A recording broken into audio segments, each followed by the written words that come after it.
Cuando se menciona el ferrocarril trasandino, lamentablemente la mayoría conoce poco o nada de su historia. Quizás solo puedan aventurarse a decir que era un tren que circulaba por Mendoza.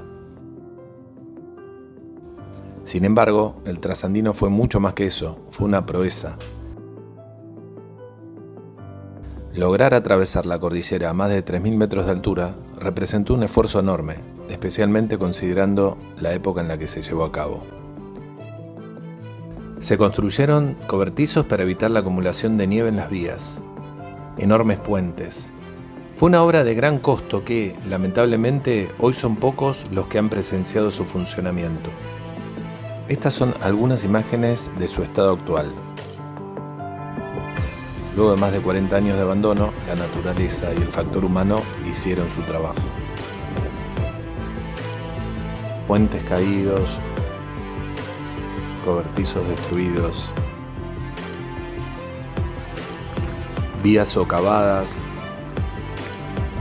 rieles desperdigados, estaciones abandonadas, estaciones ocupadas.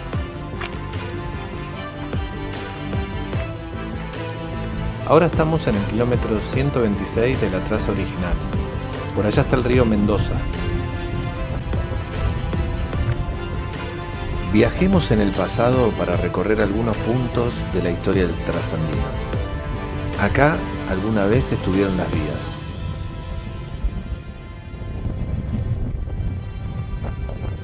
Este ferrocarril unía Mendoza con la ciudad de Los Andes en Chile, recorriendo una extensión de 250 kilómetros. La construcción comenzó en 1887 y duró más de 25 años. Los avances de las obras se informaban constantemente, tanto en el ámbito local como en los periódicos internacionales.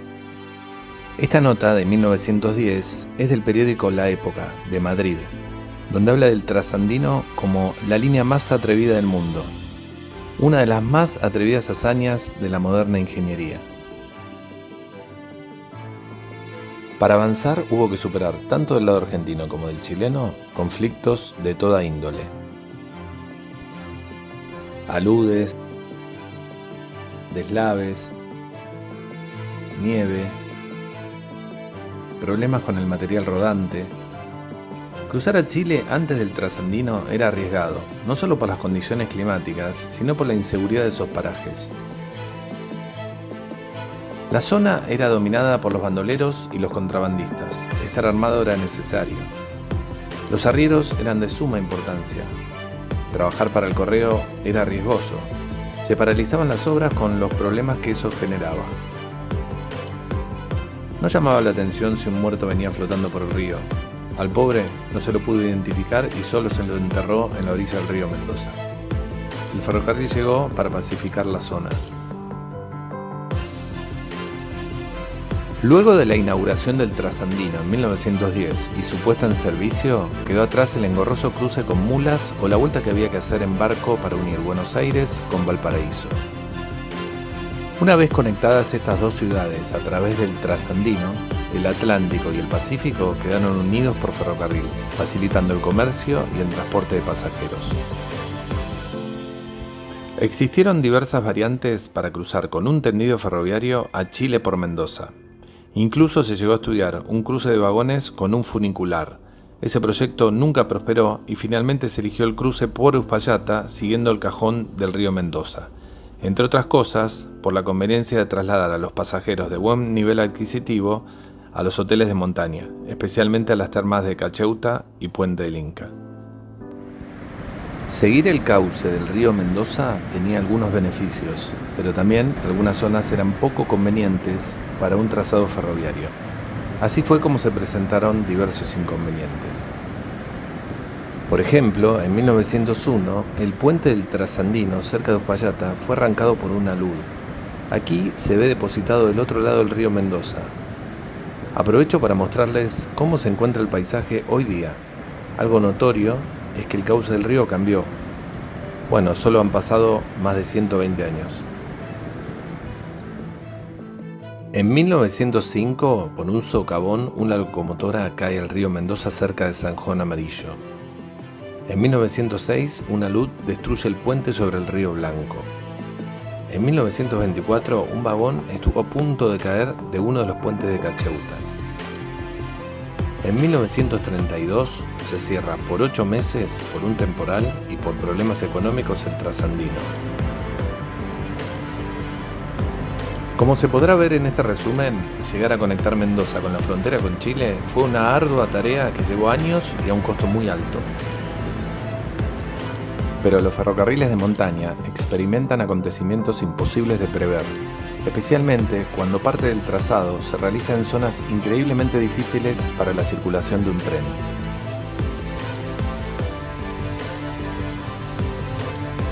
Para tener una mejor idea de lo que pasó, pongamos en este mapa las estaciones del Trasandino.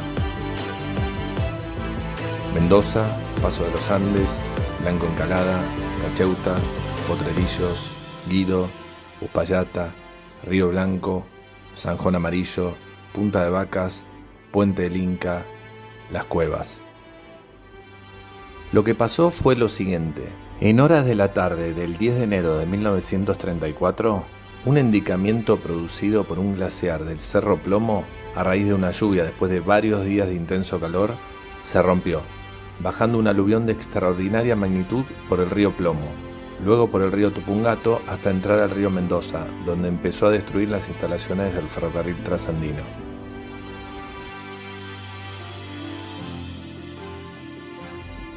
Al día siguiente de la catástrofe, así reflejaba el diario Los Andes la noticia.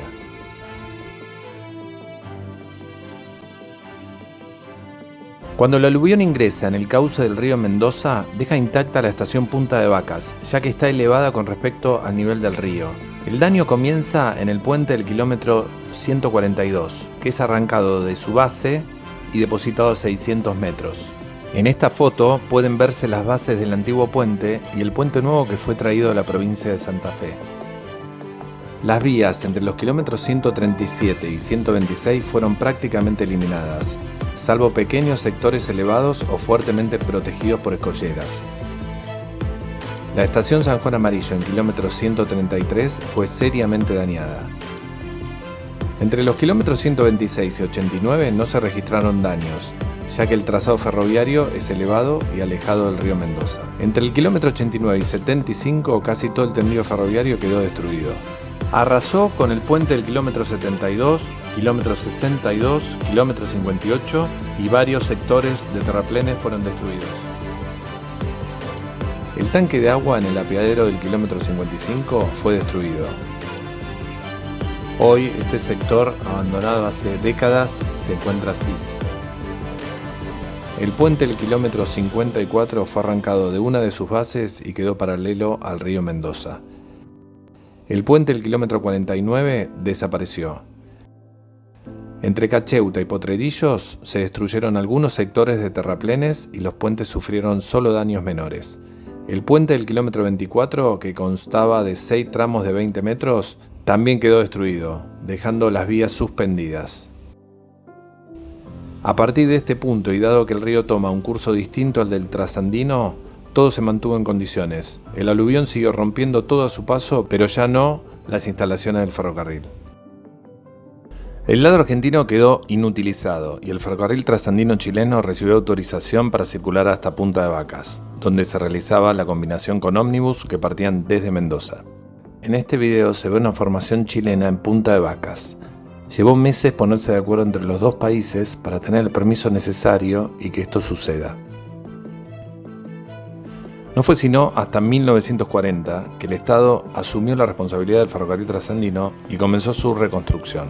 No obstante, el trazado entre los kilómetros 117 y 137 fue modificado de manera definitiva, lo que resultó en la desactivación de las estaciones de Río Blanco y San Juan Amarillo. Se creó la variante por Polvaredas, inaugurada en 1944, que se estableció como ruta definitiva. A pesar de que Río Blanco no fue afectada por el aluvión, dado que se encuentra muy arriba con respecto al nivel del río Mendoza, San Juan Amarillo sí sufrió daños y sus habitantes ya no deseaban permanecer en la estación. Después de rescatar a sus 180 habitantes, incluyendo 100 niños y 80 adultos, y de trasladar el material rodante atrapado, así como de retirar todo lo útil de las estaciones, incluso las vías que no fueron arrastradas por el aluvión, ambas estaciones fueron abandonadas. Si bien hace décadas que el trasandino dejó de funcionar como tal, antes de su cierre total en la década de los 90, hubo servicios locales que recorrían el territorio argentino. Hoy disponer de un servicio internacional sería imposible por el estado actual de todo el trazado. Además, ahora se suma que existe un paredón levantado dentro del túnel internacional, que divide a los dos países. Paradójicamente, este túnel, que unió a Chile y Argentina, hoy es un obstáculo más en la integración. Este paredón se levantó por las obras de ampliación del túnel para transformarlo de ferroviario a carretero, obras que hoy están definitivamente paralizadas. Hubo varios proyectos que hacen de algún modo pensar que el trasandino sigue vivo, pero ninguno de ellos prosperó. Del lado chileno funciona un servicio turístico que atrae a cientos de visitantes. Una góndola recorre parte de su trazado. Ahora se le suma un Schindler que llevó 25 años poner en condiciones. Además, disponen en la Maestranza de los Andes de una Kitson reparada en un 90%. Quizás en pocos años la veamos circular cerca de la frontera. Del lado argentino hay material rodante y personal preparado para reacondicionarlos y para poner en servicio algún recorrido turístico sobre nuestra traza. Esto sería posible y cambiaría la lamentable situación de abandono de nuestro patrimonio, por algo similar a estas deslumbrantes imágenes a todo color, capturadas en la última etapa del trasandino, recorriendo tan majestuosos paisajes. Esperemos que esto algún día se haga realidad.